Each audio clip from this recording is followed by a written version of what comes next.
The stars had always been cold and empty to Commander Zethrak. In his 40 years of service to the Velthari Empire, he had learned one simple truth. The galaxy belonged to the strong. The weak existed only to serve or to die. This was the natural order of things, and the Velthari had proven themselves masters of that order for over 10,000 years.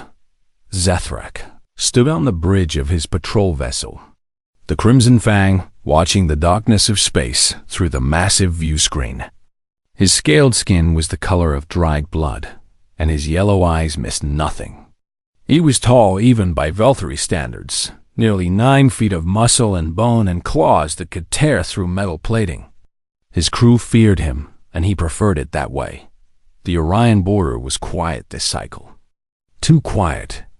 The Velthari Empire had expanded aggressively into this sector, pushing back the smaller species that had once called it home. But there were rumors of a new presence here, a species called humans.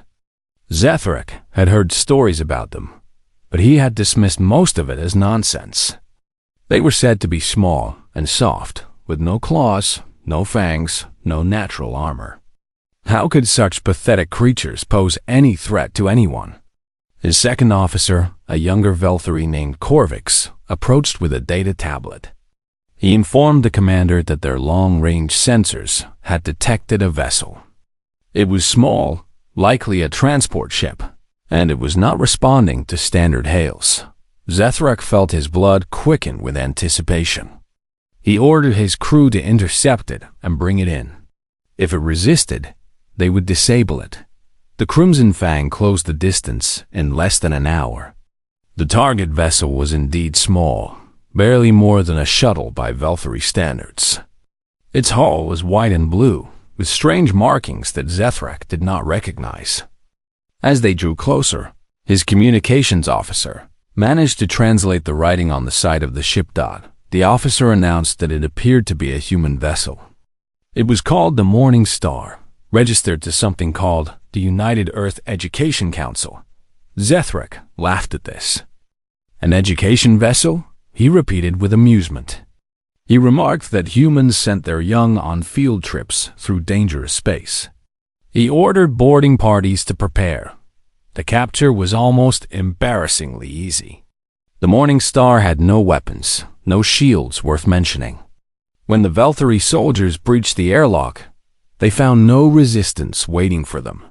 Instead, they found something that made Zethrak pause for the first time in years. Children.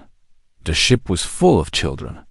43 of them, to be exact. Human young, ranging in age from perhaps 6 to 14 of their years. They were small and fragile-looking, with soft skin in various shades of brown and pink and tan. Their eyes were wide with fear as the massive Velthari soldiers surrounded them. 3 adults stood between the children and the soldiers. One was an older female with gray hair and fierce eyes. She stood at the front, her arms spread wide as if she could somehow shield all the children behind her. 2 younger adults, a male and a female, flanked her on either side. The older female spoke in a voice that did not shake. She identified herself as Linda Cooper and stated that these children were under her protection. She demanded to know what the Velthari wanted.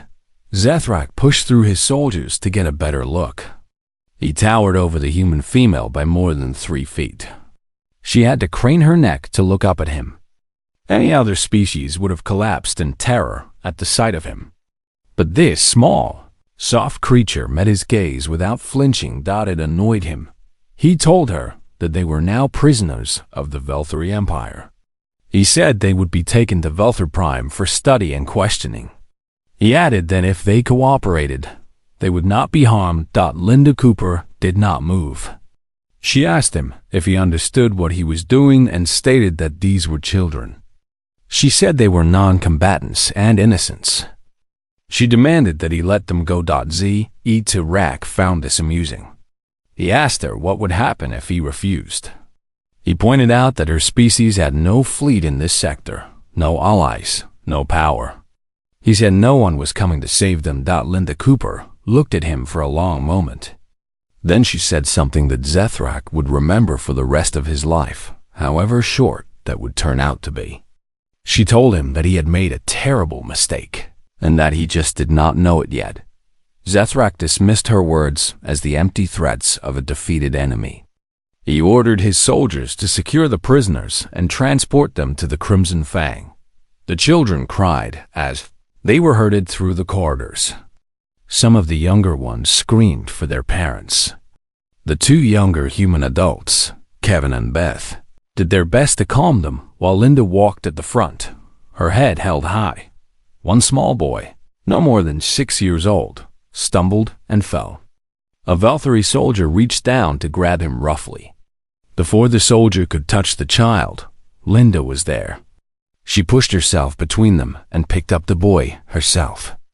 She looked at the soldier with eyes that burned with cold fire. The soldier, a veteran of a dozen campaigns, actually took a step back. Zethrak watched this interaction with interest. There was something about these humans that he could not quite understand. They were clearly weak. They had no chance of escape or resistance. Yet they did not behave like conquered prey. There was a defiance in them that puzzled him. He decided it did not matter. They were his prisoners now. He would deliver them to Velthor Prime and receive commendation for capturing specimens of this new species. Perhaps the scientists would find them interesting. Perhaps the children could be trained as servants. The possibilities were endless as the Crimson Fang set course for home. Zethrak retired to his quarters, feeling quite pleased with himself. He had captured 43 human young and 3 adults without losing a single soldier. It had been almost too easy. In the holding cells below, Linda Cooper gathered the children around her. She told them to listen to her carefully. She said she knew they were scared and that it was okay to be scared. But she told them that they were going to be okay. She promised that someone would come for them and that she needed them to be brave until then. 12-year-old girl named Megan asked how Linda could know that someone would come. Linda smiled, though her eyes were hard. She explained that humans never abandoned their children and that it was not in their nature. She stated with certainty that Earth would come for them and that when Earth came, these aliens would learn why no one in the galaxy should ever take human children above them. Commander Zethrak slept peacefully, dreaming of the rewards that awaited him. He had no idea that he had just started a war that would change the galaxy forever. The Galactic Assembly had not seen such chaos in over 300 years. Representatives from 37 different species filled the Great Hall on Station Nexus, their voices rising in a storm of panic and disbelief. The translators could barely keep up with the flood of languages being spoken all at once. Ambassador Crix of the Morlani Federation floated in his hover tank, his gelatinous body pulsing with colors that indicated extreme distress. He had been the first to receive the news, and he had immediately called for this emergency session. Now he watched as his fellow ambassadors reacted to the report he had shared. The Valkyrie had captured human children. The thought alone was enough to make Crix want to flee to the farthest corner of the galaxy and hide. The Valkyrie ambassador, Dorvax, stood at the center of the hall, looking confused by all the commotion. He was a typical example of his species, tall and scaled and arrogant. He kept trying to speak, but the noise of the crowd drowned him out. Finally, the ancient Druin elder raised one massive stone-like hand, and the hall fell silent. The Druin were one of the oldest species in the galaxy. When they spoke, others listened. The elder's name was Gorth, and he had lived for over 2,000 years. His body was like a mountain given life, gray and weathered and eternal. His voice rumbled like distant thunder as he told Dorvax to speak and explain what his empire had done. Dorvax puffed up his chest with pride. He announced that the Valkyrie Empire had successfully captured 46 human specimens, including 43 of their young. He declared that these specimens would be studied to help them understand this new species better. He called it a great victory for the Empire. The silence that followed was deafening. Ambassador Crix was the first to speak. He asked if the Velthari had completely lost their minds. He demanded to know if they had any idea what they had done. Dorvax seemed genuinely confused. He asked what the problem was. He pointed out that humans were weak creatures with no natural weapons. He said their ships were small and their territory was limited. He stated that they were no threat to anyone. A high-pitched sound came from the Quelix section of the hall. The insectoid representative, Churek, was making a noise that translated roughly as hysterical laughter mixed with terror. He asked if the Velthari truly did not know about humans. He demanded to know if they had not heard the stories. Dorvax responded with anger. He said he had heard stories and called them fairy tales to scare children.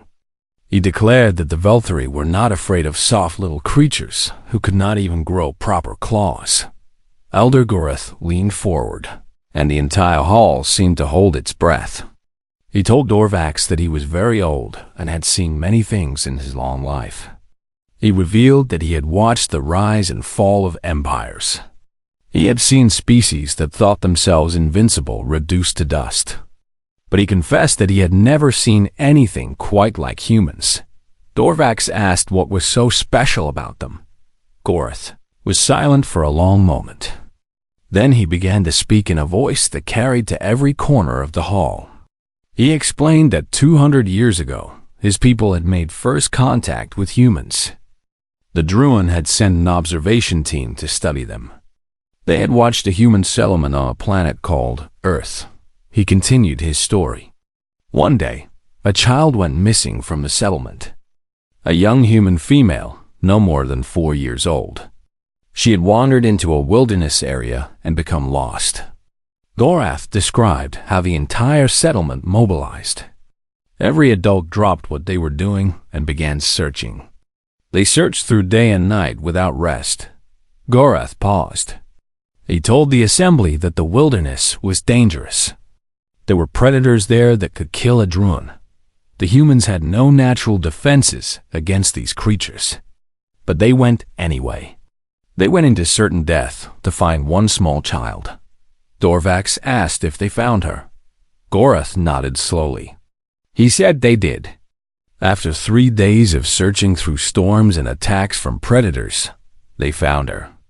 She was alive. The humans who found her had walked over 200 miles through hostile terrain. They had fought off predators with primitive weapons.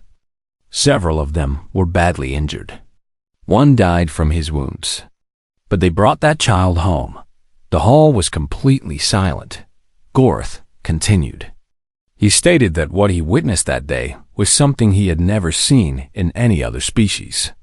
He described it as a complete disregard for personal safety when their young were threatened. He explained that it was not courage, because courage implied overcoming fear. He clarified that the humans were afraid, but they simply did not care.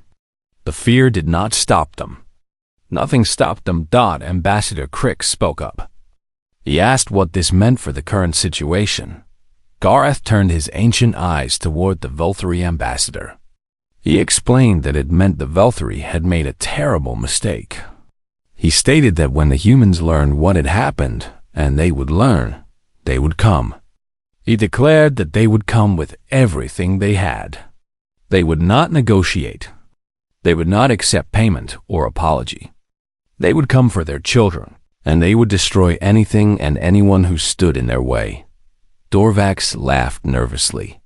He stated that the Velthari Empire had a fleet of over 200 warships. He said the humans had nothing that could match their power. Another ambassador spoke up. She was Valana of the Rathani, a feline species known for their wisdom.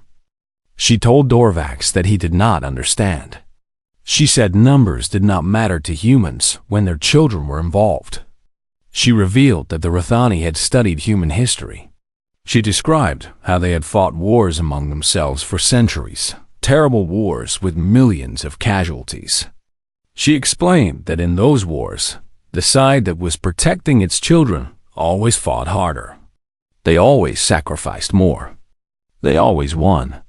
Chirrut made another sound of distress. He added that humans did not follow normal rules of engagement. He explained that when their young were threatened, they became something else. He said their fear turned into rage. Their weakness became strength. He declared that they became monsters. Dorvax was starting to look less confident. He insisted that the Velthari were the greatest warriors in the galaxy, and that no species had ever defeated them. Elder Goreth stood to his full height, and the ground seemed to shake. He told Dorvax that no species had ever been foolish enough to take human children before. He stated that the Velthari would be the first to learn what that meant. He advised Dorvax to return to his empire and tell them to release the children immediately. He said it was the only chance they had for survival. Dorvax straightened his spine defiantly. He declared that the Velthari did not surrender to threats and that the children would remain in their custody. The hall erupted in chaos once more. Several ambassadors began evacuating their delegations. Others started sending emergency messages to their homeworlds. The message was the same everywhere. Stay away from Velthari space. War was coming, and no one wanted to be caught in the crossfire. As Dorvax left the hall, Ambassador Crix floated up beside him. He told Dorvax that he pitied him. He said Dorvax had no idea what was about to happen. He stated that in a few weeks, the name Velthari would become a warning that parents told their children across the galaxy. He described it as a story about what happened to those who harmed human young. Dorvax sneered and walked away. But deep in his heart, something cold had begun to grow. For the first time in his life, he felt the unfamiliar sensation of doubt. Across the galaxy, on a small blue planet called Earth, the news was about to arrive. And when it did, everything would change. The message reached Earth at 3:47 in the morning, Eastern Standard Time. It was received by a young communications officer named Tyler Brooks at the Global Defense Network, headquarters in New York. He was halfway through a cup of cold coffee when the alert came through. Within seconds, his blood ran cold. He read the message 3 times to make sure he understood it correctly. Then he picked up his phone and made the call that would wake up the entire planet. By 6 a.m., every major news network on Earth was broadcasting the same story. A human transport ship called the Morning Star had been captured by an alien empire called the Velthari. 43 children and 3 adult chaperones were being held prisoner on an alien world. The children ranged in age from 6 to 14. They had been on their way home from an educational trip to the lunar colonies. The reaction was immediate, and unlike anything the world had ever seen. In Washington, President Laura Mitchell was briefed by her military advisors. She sat in the Situation Room, her face like stone, as they showed her images of the captured vessel and profiles of each child. When they finished, she asked one simple question. She asked how fast they could get a fleet to Velthari space. Her advisors exchanged nervous glances. The chairman of the Joint Chiefs, General Marcus Webb, told her that it would take at least 2 weeks to assemble a proper task force. He added that they would need ships, personnel, supplies, and a plan. President Mitchell looked at him with eyes that burned with cold fire. She told him he had 1 week and ordered him to make it happen. Across the world, the same scene played out in different forms. In Moscow, the Russian president immediately offered his country's fastest warships to join the rescue fleet. In Beijing, the Chinese military began mobilizing without even waiting for official orders. In London, Paris, Berlin, Tokyo, and 100 other capitals, leaders set aside their differences and united behind a single goal: bring the children home. Admiral Jack Sullivan was at his home in San Diego when he received the call. He was 62 years old, with gray hair and a weathered face that showed every year of his long military career. He had served in 3 planetary conflicts and had negotiated peace treaties with alien species. He was considered one of the finest officers in the Earth Defense Force, but when he heard the news, none of that mattered. Because among the 43 captured children was his own granddaughter, 9-year-old Emma Sullivan. Jack stood in his kitchen, holding the phone in a hand that had begun to shake. His wife, Margaret, saw his face and knew immediately that something terrible had happened. She asked him what was wrong. Jack told her that they had taken Emma. His voice broke as he said Margaret did not cry. She did not scream. She simply looked at her husband with the same steel in her eyes that he had fallen in love with 40 years ago. She told him to bring their girl home. Jack Sullivan reported for duty within the hour. He was given command of the rescue fleet, officially designated Task Force Resolute. Within 3 days, 47 warships had been assembled, crewed by volunteers who had to be turned away by the thousands. Everyone wanted to be part of this mission. Everyone wanted to help save the children. The volunteers came from every background imaginable. Fighter pilots from a dozen countries. Marines who had never worked together before. Engineers, medics, communication specialists.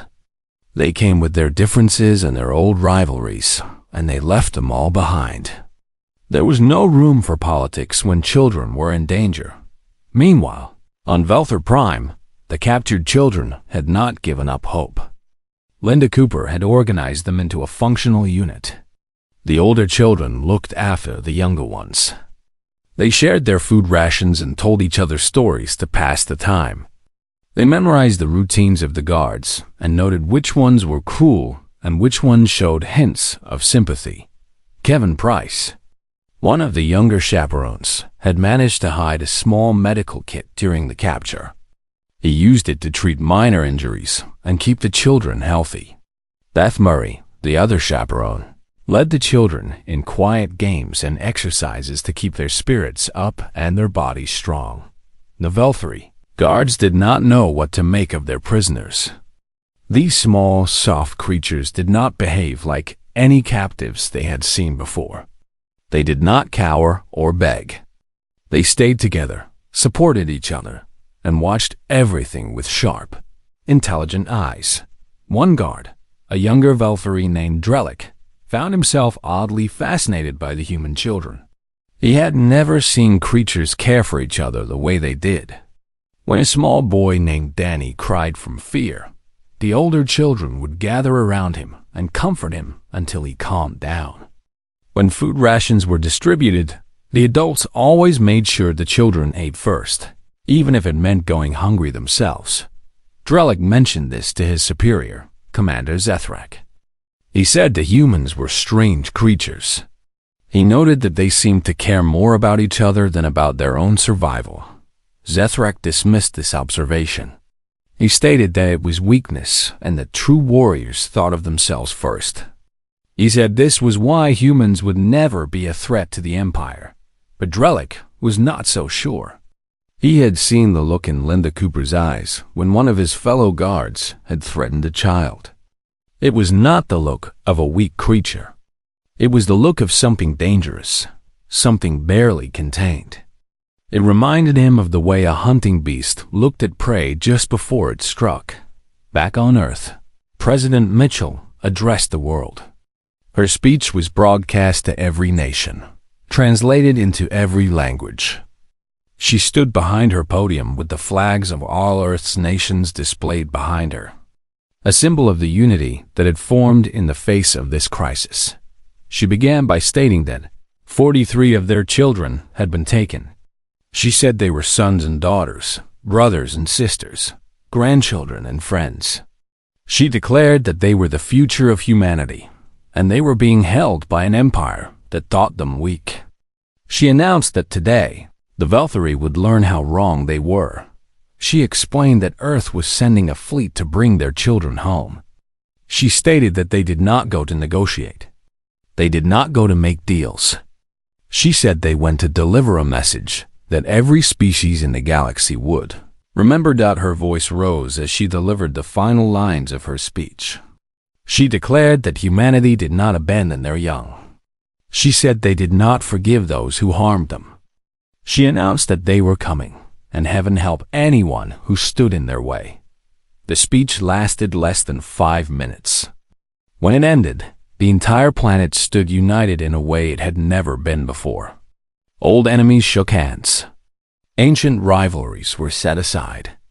Every human being on Earth shared the same thought, the same feeling, the same burning determination to bring the children home.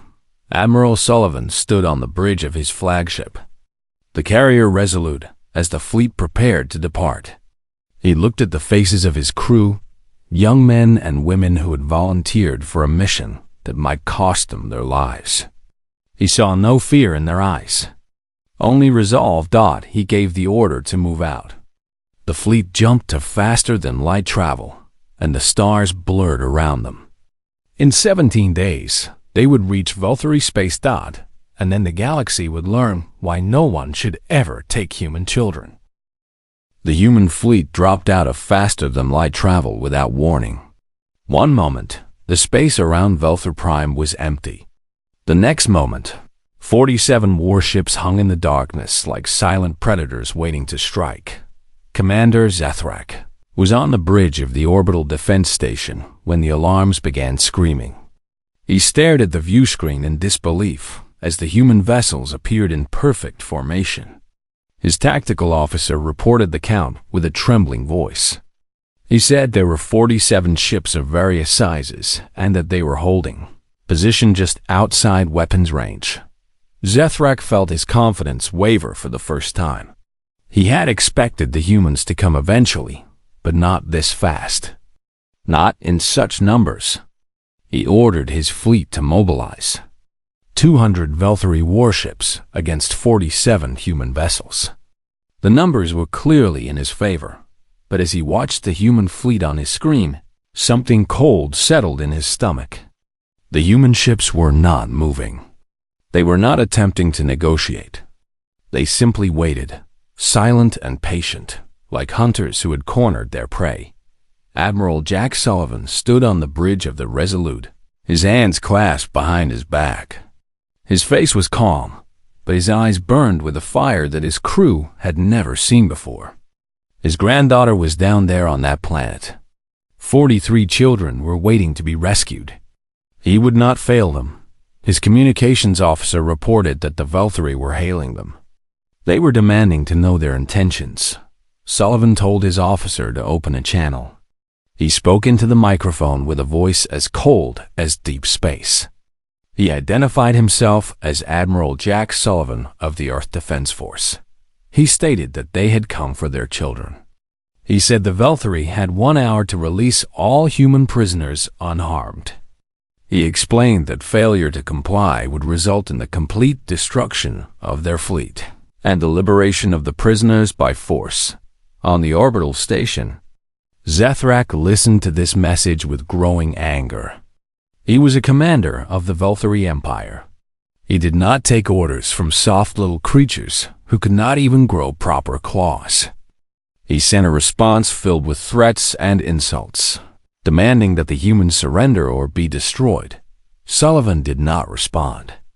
He simply looked at his tactical officer and gave a single nod. The battle began. The human pilots launched from their carriers in waves of small, fast fighters. They flew patterns that should have been impossible, weaving through enemy fire with reflexes that defied comprehension. The Valtteri pilots tried to match them, but they could not keep up. Human bodies could endure forces that would knock a Valtteri unconscious. Human reaction times were faster. Human determination was absolute. The first Valtteri cruiser exploded within 10 minutes of the battle starting. Then another. Then another. Zethrak watched in horror as his fleet was torn apart. The humans did not fight like any enemy he had faced before. They took risks that no sane creature would take. They flew directly into enemy fire, absorbing hits that should have killed them, and kept fighting. Their ships were not as large or as powerful as Valtteri vessels, but they were crewed by beings who did not know how to give up. A human destroyer, badly damaged and on fire, ran directly into a Valtteri battleship. Both vessels exploded in a ball of flame. Zethrak stared at the view screen in disbelief. He could not understand why anyone would do such a thing. It was suicide. Then he remembered what the aliens at the Galactic Assembly had tried to tell the Velthri ambassador.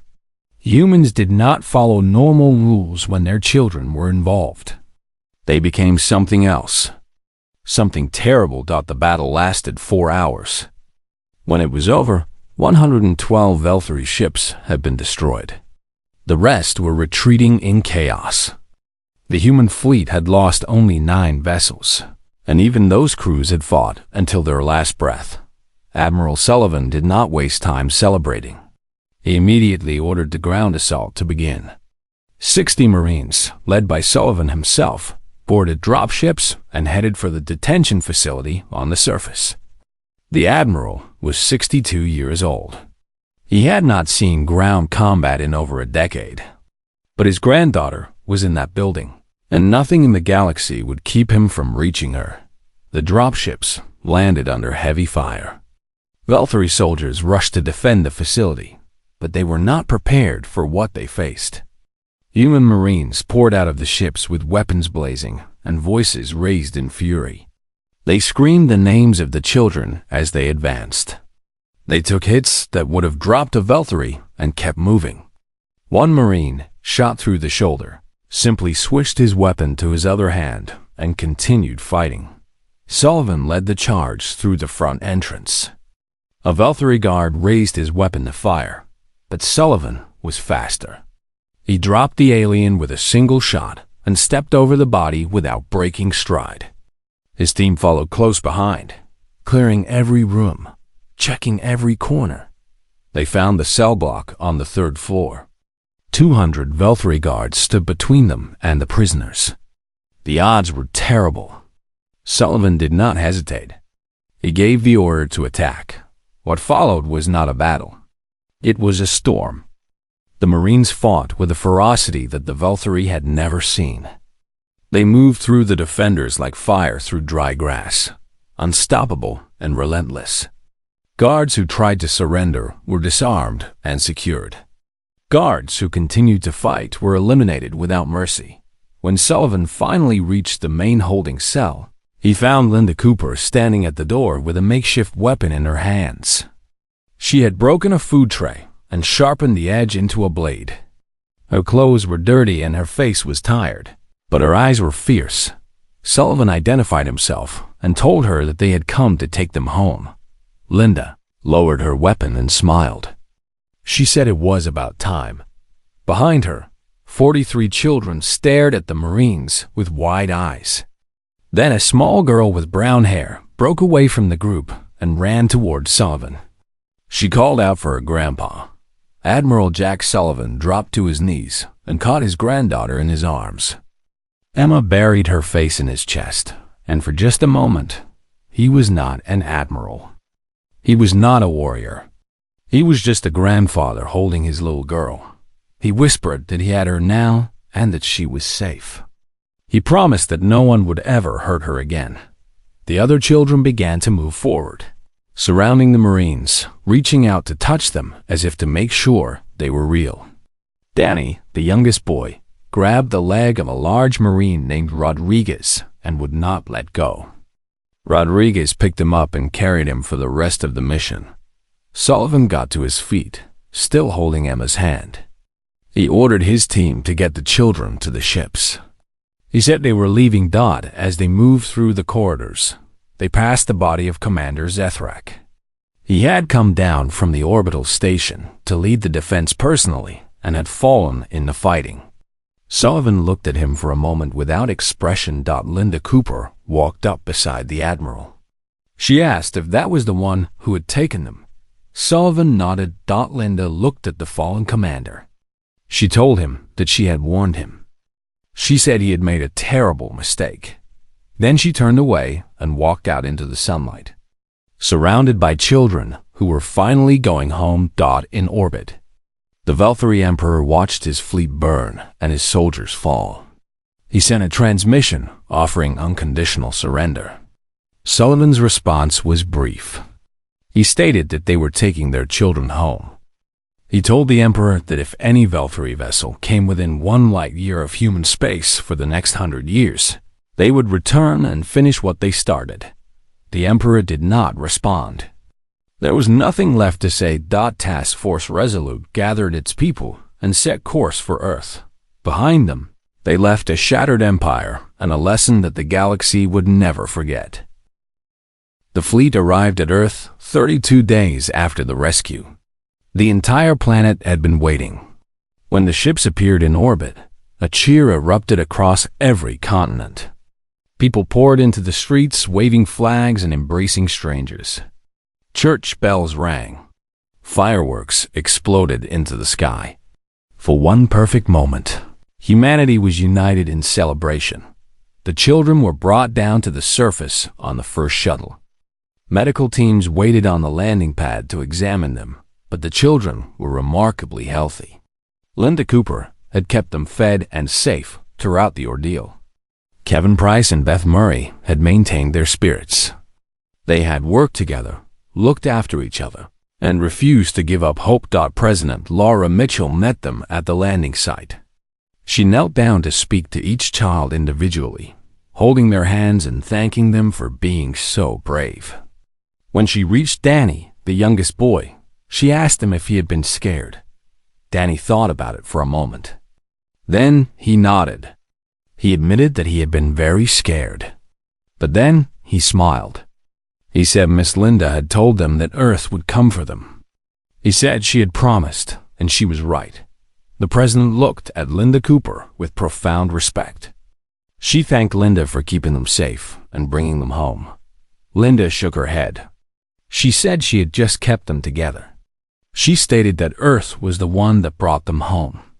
Admiral Sullivan stood apart from the crowd, watching the reunion unfold. Emma had not left his side since the rescue. She held his hand tightly, as if afraid that he might disappear if she let go. He did not mind. He would hold her hand for as long as she needed. His wife Margaret pushed through the crowd and rushed toward them. She fell to her knees and wrapped her arms around Emma, tears streaming down her face. For a long time, none of them spoke. Words were not necessary. They were together again. That was all that mattered. In the weeks that followed, the story of the Velthari incident spread across the galaxy. Every species in the Galactic Assembly received detailed reports of what had happened. The battle footage was analyzed by military academies on 1,000 worlds. The testimonies of the alien ambassadors who had tried to warn the Velthari were translated into 400 languages. Elder Goroth of the Druun compiled a comprehensive study of the incident. He titled it simply Human Response to Threats Against Their Young. It became required reading for every diplomat, military officer, and leader in the known galaxy. The report began with a simple statement. It said that humans were not the strongest species in the galaxy. They were not the fastest or the most intelligent. Their technology was advanced, but not exceptional. Their bodies were fragile compared to many other species. By almost every measure, they should have been unremarkable. But the report continued. It stated that humans possessed something that set them apart from every other species. It was not a physical trait or a technological advantage. It was something deeper, something primal. It was the capacity for protective rage. The report explained that a human fighting for personal gain was formidable. A human fighting for ideology was dangerous. But a human fighting for their children was something else entirely. It was something that ignored pain, fear, exhaustion, and impossible odds. It was something that did not stop until the threat was eliminated or the human was dead. The report noted that in the Velthari incident, the humans had been outnumbered 4-1. Their ships had been smaller and less powerful. By every tactical calculation, they should have been defeated. Instead, they had destroyed over half the Velthari fleet and conducted a successful rescue operation without losing a single child. Gareth concluded the report with a simple recommendation. He advised all species to avoid provoking humans if possible. He strongly warned against ever harming their children. The Volturi Empire never recovered from the incident. Their fleet was shattered, their reputation destroyed. Other species that they had conquered saw their weakness and began to rebel. Within 5 years, the empire had collapsed into a dozen smaller factions, none of which posed any significant threat to anyone. Commander Zethrak became a cautionary tale, a symbol of what happened to those who underestimated humanity.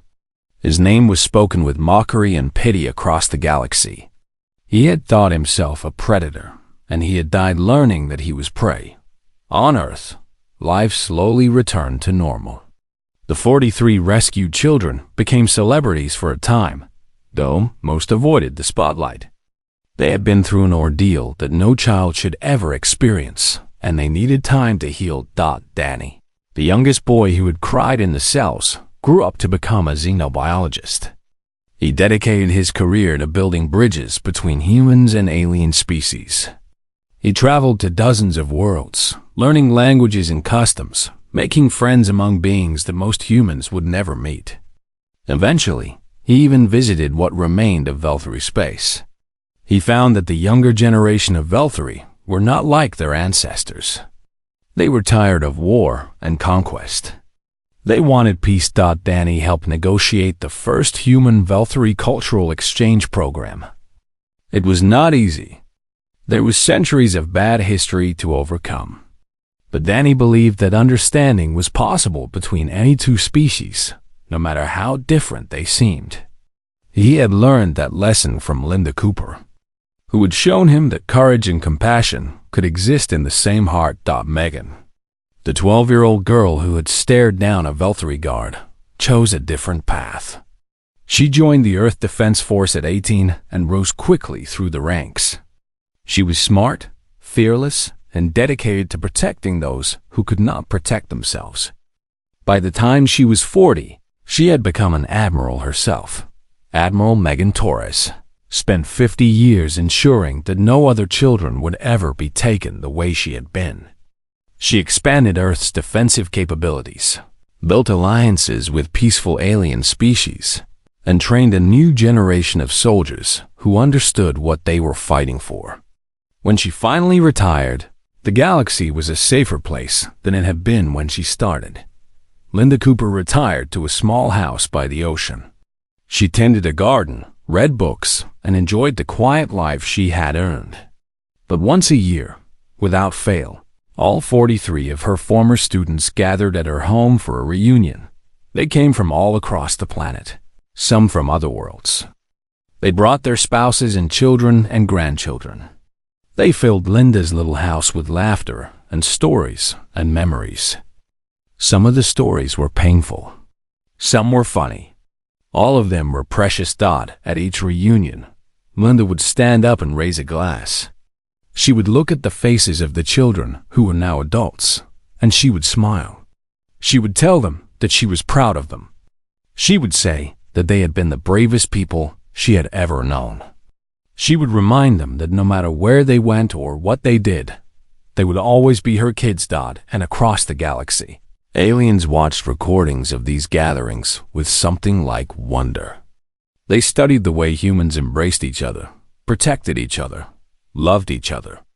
They still did not fully understand these strange, soft creatures from the small blue planet, but they had learned the most important lesson. Ambassador Crix of the Molani Federation summarized it best in a speech to the Feinstadtli Galactic Assembly 50 years after the incident. He explained that humans taught the galaxy something important. He said they showed everyone that true strength is not measured in claws or fangs or weapons. He stated that true strength is measured in what you are willing to sacrifice for those you love. He paused and looked around the chamber at representatives of 100 species. He told them never to forget what the humans showed them. He warned them never to threaten their young. He said that if they remembered these two things, they would never have to learn the lesson the way the Velthuri did. The chamber was silent for a long moment. Then, one by one, the ambassadors nodded their agreement. On Earth, the sun set over Linda Cooper's house as another reunion came to an end. The children and grandchildren piled into vehicles and waved goodbye. Danny hugged Linda tight and promised to visit again soon. Megan saluted her old teacher with respect and affection. Linda stood on her porch and watched them go. The sky turned orange and pink and purple as the day faded into night. She was old now, her hair white and her steps slow. But her eyes were still sharp and her heart was still full. She had kept them safe all those years ago. She had held them together when everything seemed hopeless. And now she got to watch them live their lives, raise their families, and make the galaxy a better place. It had all been worth it. She smiled and went inside, leaving the door open so the sound of the ocean could drift through. Tomorrow would bring new challenges, new adventures, new stories to tell. But tonight, she would rest. And somewhere among the stars, the galaxy remembered what it had learned about humanity. They remembered the fleet that had come from nothing to rescue 43 children. They remembered the soldiers who had fought against impossible odds. They remembered the message that had echoed through space. Do not touch their children. It was a lesson that no one would ever forget.